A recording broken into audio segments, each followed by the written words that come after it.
Thank you very much, Jitani. And congratulations. Well, firstly, congratulations that Jonker Sailplanes received the NSTF South 32 Award for innovation through an SMME. And congratulations with all the work that NIPMO is doing and, going from strength to strength in an environment that really isn't easy. Thank you so much. And I have to say that NIPMO is only a facilitator. All of these successes that you are seeing here today is our universities and our sales councils channeling it in the right way. So we are just a small spoke in this big ecosystem trying to channel it in the right way. All the honor and glory has to go to our universities, science councils, and the community that see value in what is happening at our research councils, at our public research institutions. Right. Yes. Fantastic. Yeah. No, this is really, it is so hopeful. It's actually very inspiring. Right. It's time for questions. Any questions? I don't see anything in the chat or the Q&A rather.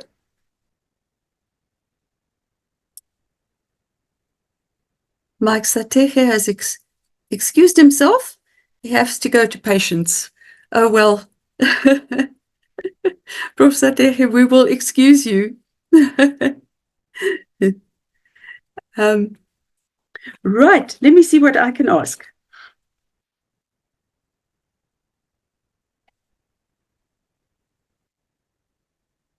Jitani, so that actually, where would you say are the biggest challenges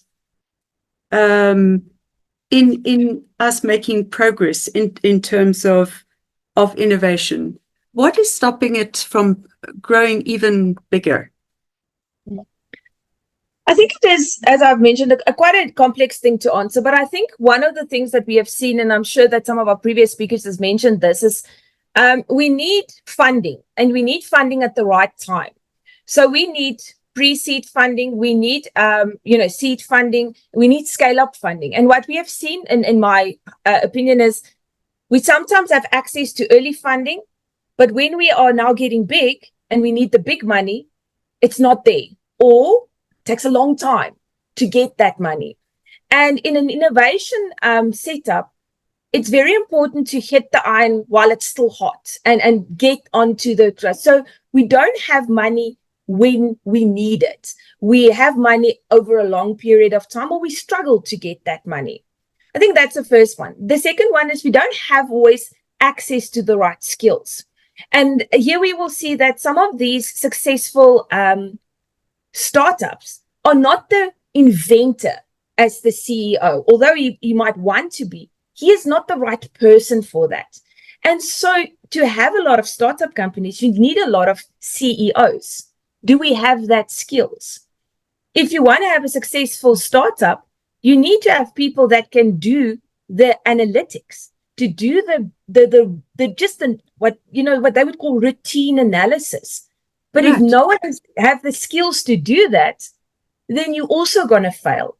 So it is about upskilling over the course and upskilling about what is important and not important. And I realized when I was speaking to our technology transfer office managers, you need to be a scientist, an engineer. You have to have some sort of finance degree. You need to be able to communicate like a queen because you're speaking to researchers and the public. You have to have an MBA. And if you can maybe just design something, for the advert, that's great. We don't have all of that skills into one. And we don't always have the budget to have 10 people to do all of that. And so targeted on-the-job training, mentoring is something that I have seen come up quite a bit, is lacking mentoring and on-the-job training. And then the last thing is policy, legislation. I've spoken about my legislation, but we have quite a lot of policies, quite a lot of legislations that might hinder, might help. And it's I know when the IPR Act was first established, everyone decided that this is an absolute disaster. This legislation is going to kill innovation. But it is how we work with it. It's how we interpret it, how we debunk that myths and be open. As NIPMO, I always say, there is no problem. We will get a solution. Some solutions might just take longer. And so we have to look at the legislation that's really hindering our SMMEs to break into the market, our SMEs or our universities to go forward. The reason why some of our science councils don't have startups is they said, legislatively, it's too difficult. I need to ask for so many approvals, and I don't know if it's going to be successful. So for me, that will be the top three: skills, a legislative environment, and then the all important funding. But also remember, funding, sometimes people don't need funding. Sometimes they just need opportunities, and funding might actually not help them. But that will be my takeoff. Very interesting. Thank you. That is very eloquent. Thank you. Would anyone like to respond or to add to that? I do see that Nombu, there was a hand up. I think it's Nombu, sorry. Jansi, there's also a question in the Q&A from a Dr. Marita Smits. May private organizations use NIPMO? Oh, okay. Thank you, Vilna. Right. So may private organizations use NIPMO? Is that? Yes, you can contact us. We are excellent on emails. If your query is with regards to university or science councils, our initial response, we will help you, but we do include our universities and science councils in everything that we do. We are not a legal office, so but we help wherever we can. If we cannot help you, we will try to put you in the right direction. Because of the way where we are situated, we might be able to tell you, consider this or do that. So please send us an email. If we cannot help you, we will try to or endeavor to help you with whatever query you have or just put you in the right direction. So yes, please ask us. We're here to help. Thank you very much, Jitani. She also asked for your email address. You had it on the last slide, I think. Yes. I will provide my email address and I will provide my slides to NSTF. After this, I just had to change all of it as I saw some of our speakers, but it will be uploaded onto the website as soon as I send it to Ashley after this. But yeah, I just want to maybe say to the person asking the question, I'm terrible on phone calls, excellent on emails. So yeah. Okay, Jitani, thank you. Cami Young asks, thank you, Jitani. The strengthening of our innovation ecosystem is imperative in improving the stats you have shared. The challenge of skills, capacity for appropriate skills is a barrier. The collaborations will improve these skills. Okay, just enforcing what you've been saying. Mbongiseni Gumende says, thank you so much, Jansi, for such an incredibly informative session. Looking forward to day 2. And he excuses himself. Anton Kutsier, getting IP registered in South Africa is too easy. How many international patents have been awarded? My research compared international patents awarded to BRICS members. China and Brazil grew rapidly and South Africa declined. That is very true, Anton. So South Africa does not have a substantive search and examination office, and therefore it is easier to get a granted right because you just file and you get a granted right. However, we have seen some increases over from 2021, 2022 in the number of filings in the South African office. I can share that data with you, but it is not as rapid as China. But we have to also compare that China has outshone the US in growth of patent filings and registrations. So, you know, even the US is looking bad if you compare it to China. We do have also, Anton, I'm not sure if you have access to the IPNTT survey. It is on the DSI's website. There is also some comparative studies on that. And yeah, I'm very happy to share with you some of that international data that is publicly available. I have to just say that what our universities, science councils report to us is confidential unless we get permission to do it in a survey. That's why I'm holding thumbs for that 3rd survey the results coming out, which will hopefully help you, Anton, in your research information gathering as well. Fantastic. Thank you. And Jabula, see, and I've lost his name. There he is.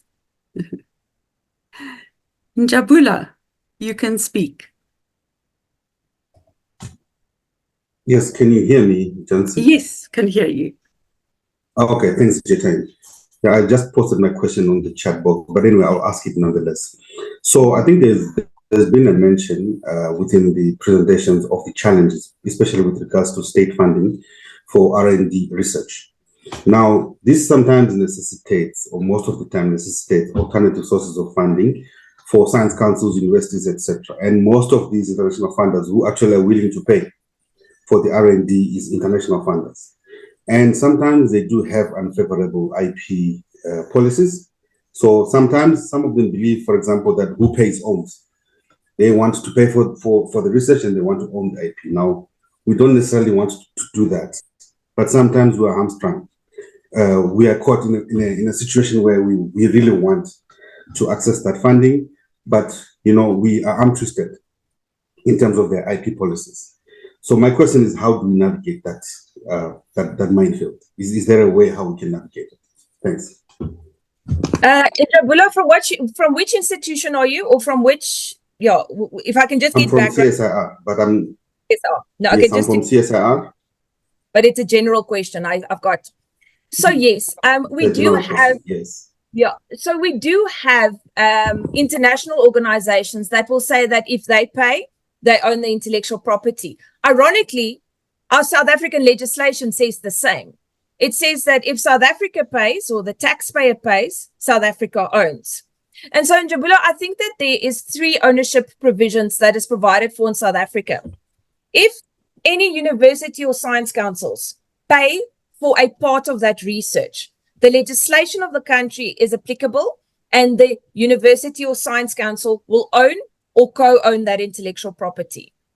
If the international organization say that they want to pay for everything, that is your direct and indirect cost, which every public institution knows what the indirect cost recovery rate is, then the IPR Act does not apply and we can negotiate.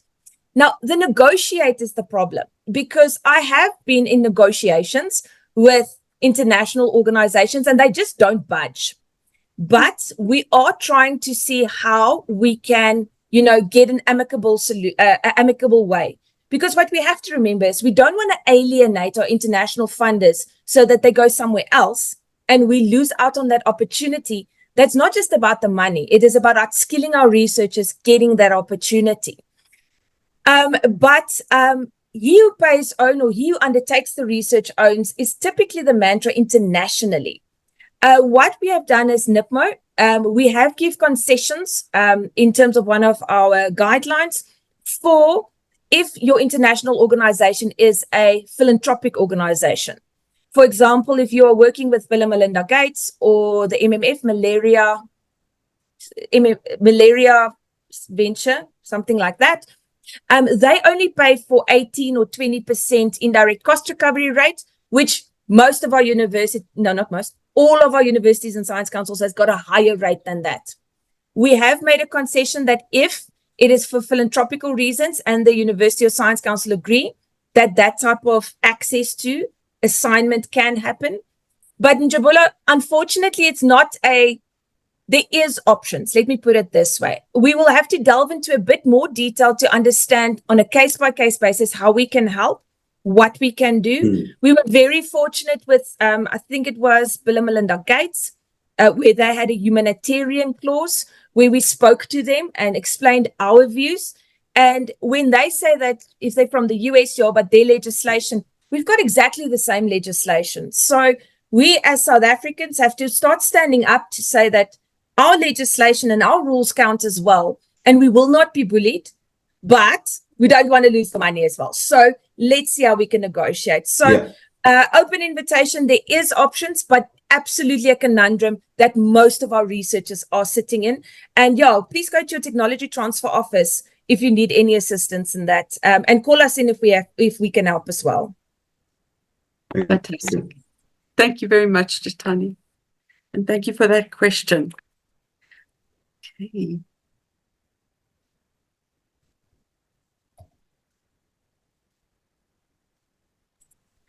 Palesa says, thanks so much, Jitani. We are an EdTech consulting and training organization with so much content to monetize and grow our research team. We would look forward to engage with you in the near future.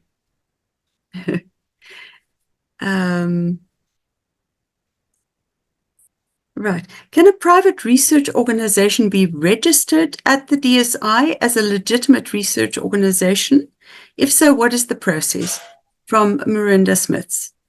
Mirinda, if I understand your question correctly, I think the answer would be no, because our legislation mandates or covers publicly funded research and development. However, if you want to become an institution like a university or research council, which is not a private research company, but a public one, I do know that Bobby Key is presenting tomorrow from the NHLS. And the NHLS was added as an institution on the IPR Act. However, that doesn't mean that you have to be registered to get access to anything. Please send us an email and see how we can,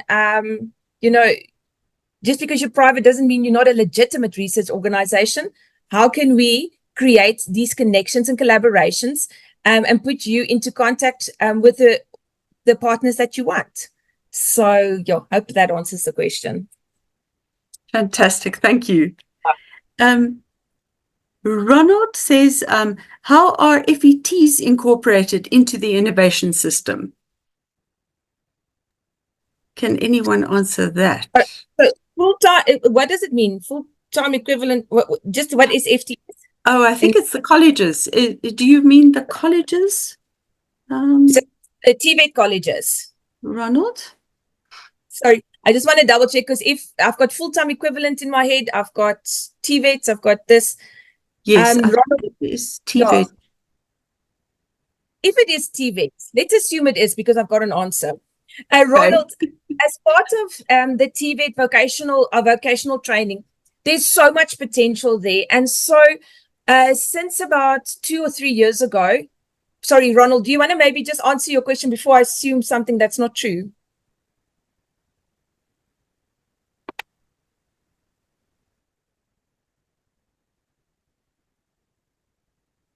Yes, Ronald, you may speak. Hi, are you there? You're unmuted, but we can't hear you. What I will maybe do is, let's assume it's TVET colleges. As part of the... Ronald.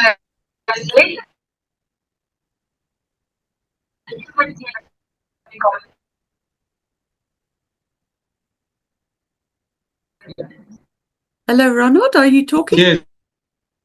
There you are. Yes. Go ahead.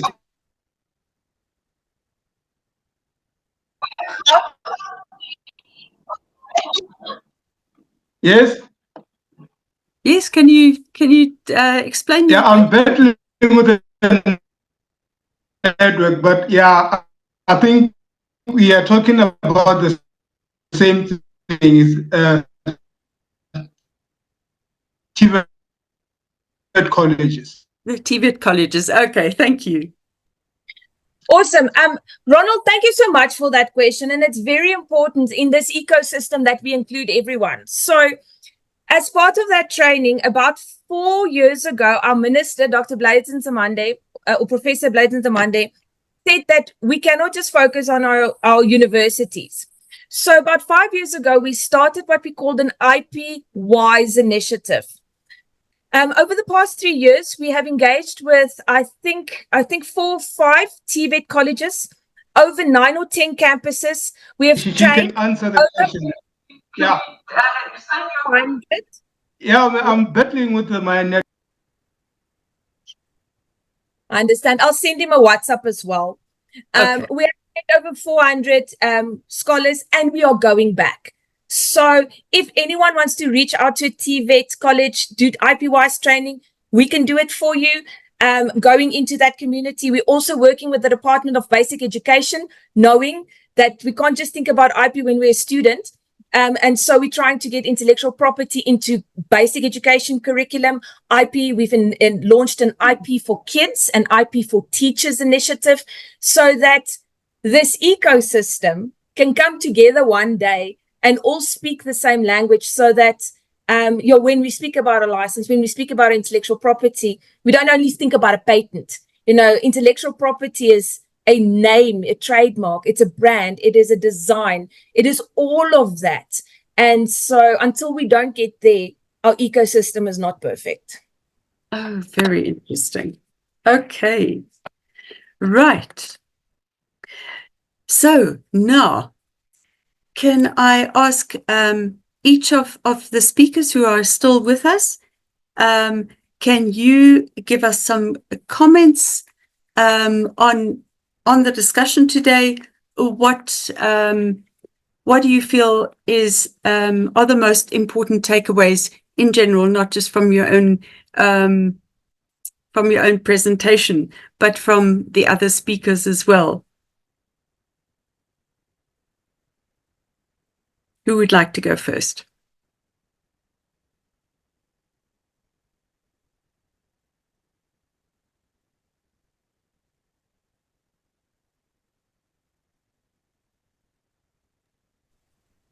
Yancy, if I can maybe go. So I Yes, think please. these types of discussions, and we saw it in the comments as well, these are very important to just get discussions going, to identify what is the good and the bad.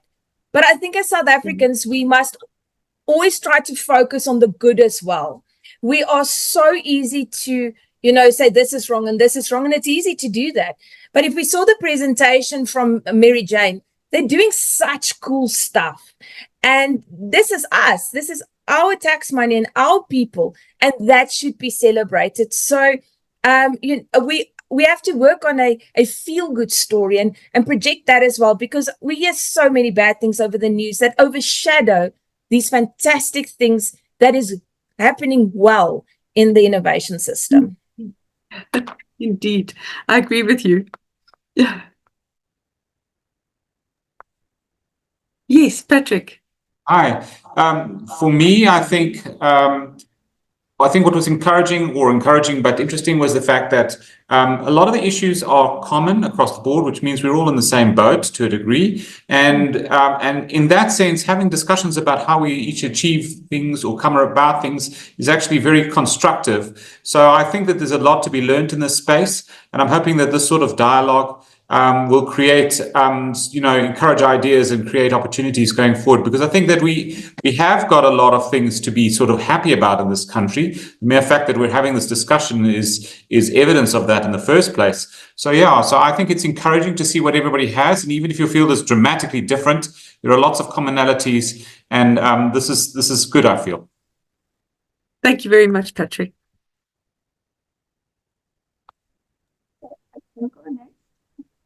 Yes, Mary Jane. Yes, I think for me, it's just been encouraging to see just the level of innovation that is happening in South Africa, which means we are I've always been an advocate of the development of local solutions.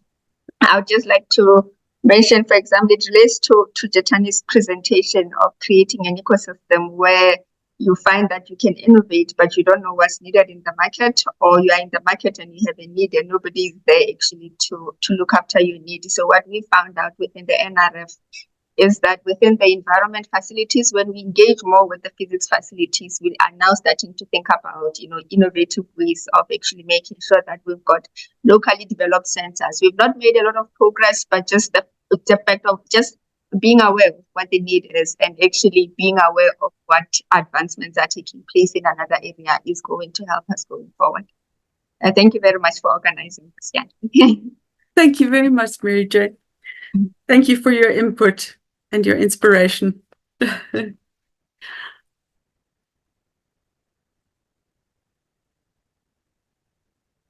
Cynthia Motsi, would you like to comment?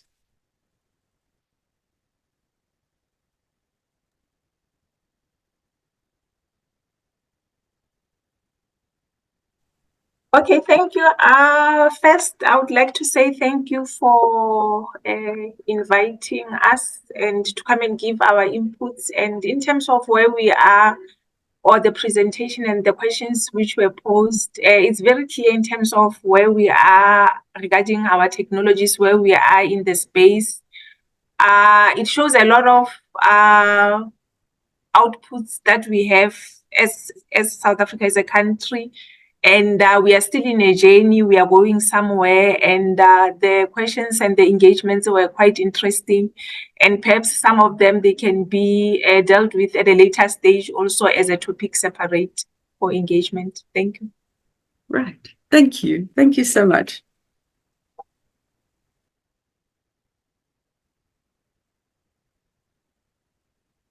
Okay, any of our guests?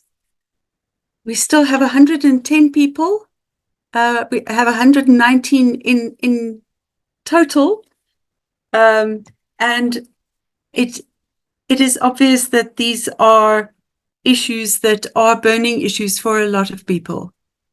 If I can summarize it, besides funding, there are issues of skills and training, human resources. There are issues of bureaucracy and legislation. There are infrastructure limitations and challenges.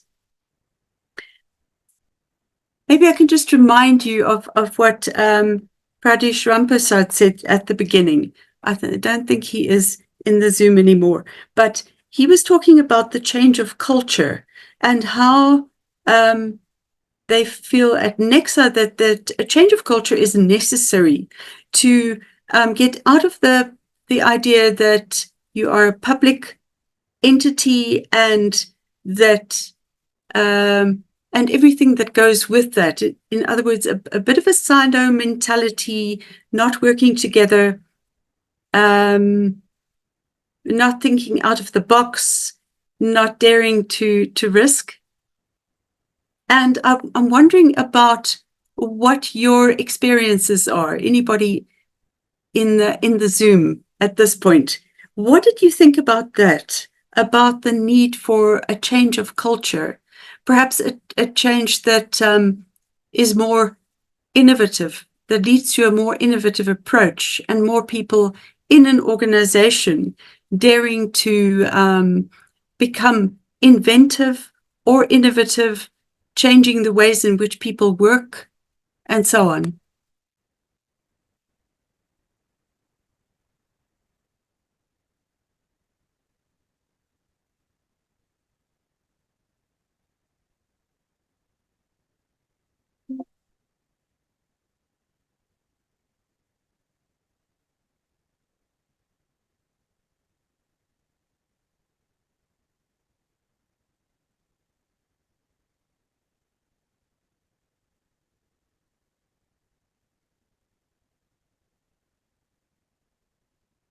Someone had their hand up, and I think I unmuted the wrong person.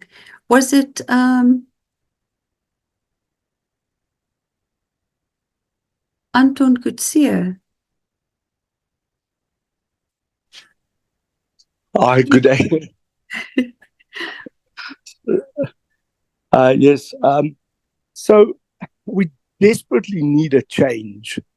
And the reason I say this is that we are losing so much potential that could be harvested from our academic institutions. And the reason for that is that there is this gap in taking an idea to a commercial product. The bridge on how to get to the other side is non-existent. The other thing that I'd like to say as well is that there are two avenues of innovation. The focus so far has been totally on academic innovation and innovation coming from academic institutions. But your easiest access to market is your needs innovation. And we see that in the medical devices industry, where a doctor comes up with an idea, and that can be a new technique of performing an operation. It can be a new device that gets used.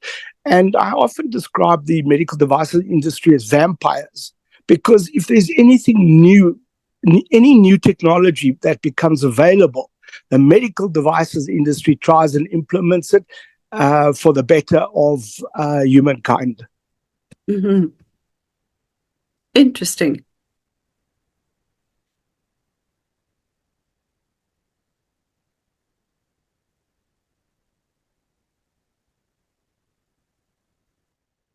Okay, that was a comment, and I think that this speaks to the change of culture that is required.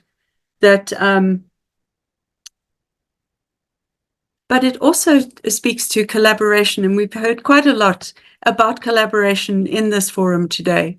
How people need to work together, and particularly with people who are outside of your institution. And I think that is an attitude as well, something that is culturally bound. Tsiamu, would you like to comment? Thanks very much, Jancy. I just stepped out and then I caught wind of this interesting conversation about the change of culture. And I think it's a key one, isn't it? I mean, if you look at this notion of, if you take it further, this notion of open innovation, for example, or open science. These are elements that need us to do things differently. If you look at, for example, the reward mechanisms at the university level, what does it take to become a professor? What does it mean to be a successful researcher? You can only change the way people approach these career paths by having the right culture in place at the university level, or in our own innovation ecosystem, or in an institution. And I think it's very, very important to drill down on these very important elements of culture change. Not only change, but also change management. So I think this is a very important discussion. I certainly think that in the area of open science, which requires us as researchers, as institutions, to perpetuate the need to open up research artifacts, not just publications, but also the output that come in the ensuing research, notwithstanding the IP requirements. Just the notion of being open in how we do science and how we do innovation to the extent possible. It requires a little bit of culture change, and that needs to be incentivized, especially through policies, through organizational, institutional setups, and certainly through reward mechanisms. So I think this is a very important thing, and it takes time. There's some inertia initially to get these things going, but I think we need that momentum. Thank you. Right. Tsiamu, would you like to tell us a bit more about what African Open Science Platform does? No, certainly. There's a very, very tantalizingly close opportunity here to galvanize and coordinate advancement of open science, not just in the continent, but globally. You know what open science is it puts society and societal impact at the center of what we do regarding science. Mm-hmm. And there are many elements to it, ranging from enabling policies that we need to do this. You'll be aware that South Africa is in the process of developing its own open science policy through consultation. I think some universities have gone far also to develop institutional open science policies. But at the very core of this is that the science that we do should also be about societal impact. And the African Open Science Platform aims to really help advance this strategic intent in the continent vis-a-vis advancing the various pillars of open science, but also galvanizing communities of practice around collaborating through open science, especially on projects that can have a continental impact. We know that there are pockets of excellence in the continent, but we're not connected, we're not coordinated. It could be that South Africa is doing very well with the research infrastructure roadmap that I think Dr. Bopape talked about, but it could be that other parts of the continent are doing the same, but others maybe not so much. How can we then, for example, continentally galvanize these pockets of excellence and investments to then do, for example, more projects together in disaster risk management, in water quality, in whatever that is galvanized as that is identified as African priorities, especially now that we've got these instruments that Africa acknowledges could help us improve African lives through science. So really, ASP has got a detailed strategy on how we want to advance open science in the continent, covering policy, working with those that have got infrastructure to provide infrastructure support for open science, galvanizing communities of practice around projects, and very critically, creating dialogues of platform around open science and also for skills. So really, I think this is something that I think at a continental level, if we get right, it may allow us to advance collectively in these areas. Thank you, Yancy. Thank you very much, Siamu. That's very interesting. James Topkin. Afternoon, Yancy, and thank you for this opportunity. I am a research manager at the Ekurhuleni Water Care Company, and from my side, I had my foot in research, fortunately, throughout my life in Eskom, at Nexa, and now in municipal environment. And I've seen, patents and application of inventions, and also we're successful and not successful. But firstly, I would just like to say, Dr. Pradesh from Nexa, I agree fully with him. I think I'm one of the products from that type of engineering, because I moved from Nexa to Ervat. The second contribution I would like to make is when I realized the Zamas was working in informal settlements, and they were actually mining in informal settlements, I actually realized we're sitting with a huge potential in informal settlements. It might not be human capital investment, but it might be a method where we as researchers, as innovators, can contribute to technologies that can be housed. That's too expensive for the big companies, like to leach certain minerals out of Eskom's fly ash. There's huge potential, but if you can do this in a low impact JoJo tank setup, and you can actually take it to informal settlements, you can create work opportunity, etc., which is too costly for the big guys. We miss out on that opportunities, and it's there. It's right in front of us. So there's so many informal settlements. And I think there's a lot of active bodies who would like to participate. So from my side, my contribution would be that a portion of what we as researchers do academically, writing papers, etc., we should also think of this low type hanging fruit where we can contribute to job creation again and to kickstart processes, like lithium ion recovery, batteries. You have all this waste products that perhaps the big companies might not be able to leach certain metals out, but we can take these technologies to where there's active bodies. I thank you for your time, and this is very interesting. Thank you, Yancy. Thank you very much, James. Yes, Mary Jane says, thank you for the invitation. I enjoyed the session. Now I need to jump out for a 2:00 meeting. Indeed, we have run out of time. Let me just check if there is anything that we haven't addressed. No, I think we're okay. Please be in touch with the speakers, or be in touch with us if you haven't got the speakers' contact details, and we'd be gladly relay your questions and your approaches to collaborate. Thank you very much all the attendees, all the presenters, for your very insightful knowledge that you have shared this afternoon, this whole day, and the inspiration, the encouragement, and for helping us to identify, what are the major challenges that face researchers and innovators in the system. And we hope to continue to make some improvement. But more than anything else, I feel like we don't have only a shopping list of difficulties and challenges, but we actually have examples of how to solve problems and to go forward and to improve the science, the country, and everything.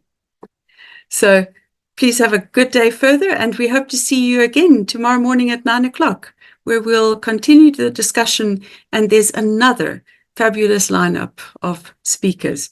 You'll also be receiving an evaluation survey. Please take just 3 minutes to tick some boxes there for us. We'd really appreciate it. With that, good day.